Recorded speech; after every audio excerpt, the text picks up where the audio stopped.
think you'll be pleasantly surprised." The mother and daughter eyed each other warily. "Here goes nothing," the daughter said. Lizzie watched as they both reached for a cup and brought the small plastic spoons to their lips. The daughter's expression was unreadable, but the mother looked as if she'd sucked on a lemon. "Not for me," she said, and tossed the cup into the trash bin. Lizzie smiled politely and adjusted her toga. Why was she wearing a toga, anyway? The whole costume only seemed to emphasize that what she was serving was emphatically not authentically Greek, and that she was trying way too hard. The mother and daughter began to walk away, when the daughter stopped and turned around. "Hey, didn't you used to be on that show a few years back?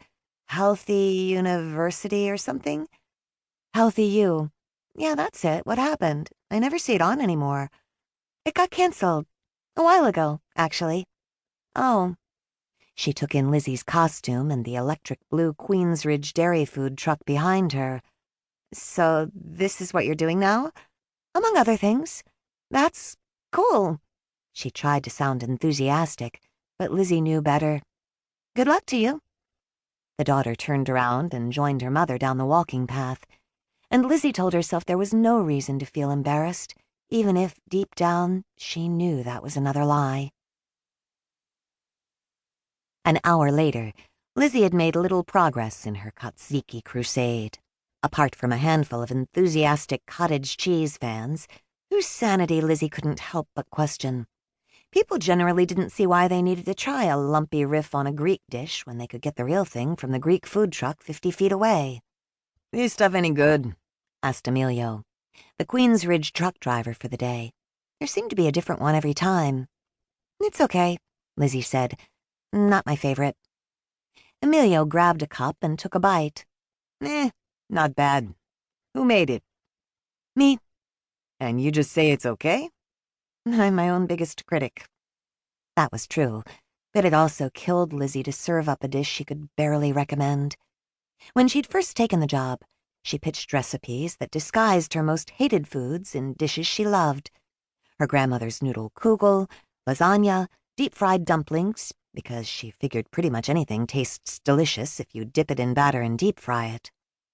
But the #FitForAQueen campaign manager told Lizzie the point was to showcase the company's product, not to hide it under so many ingredients the customers wouldn't know it was there, which was, indeed, exactly what Lizzie was trying to do. Besides, healthy cuisine was Lizzie's calling card, and things like fried food didn't fit with her image. So Lizzie came up with a battery of healthy cottage cheese-centric recipes. Herbed cottage cheese dip, cherry and oat cottage cheese breakfast parfait, honey vanilla cottage cheese pudding. She could tolerate those recipes, and she even developed a chocolate peanut butter Snickers protein shake she quite liked, though she was certain it would be better with yogurt.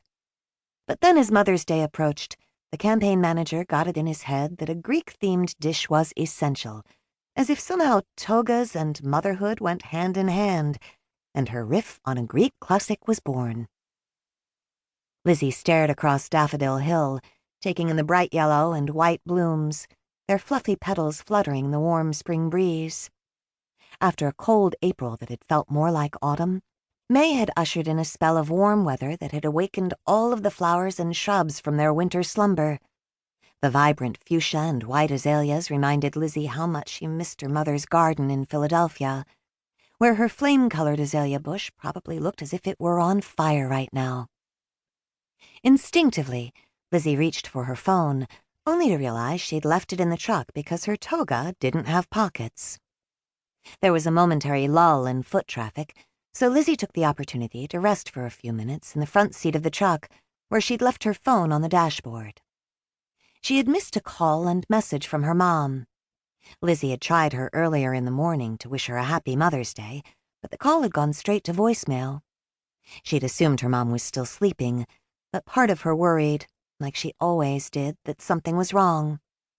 A few years ago, a friend had told Lizzie about his former neighbor, who died when she choked on a piece of chicken in her kitchen.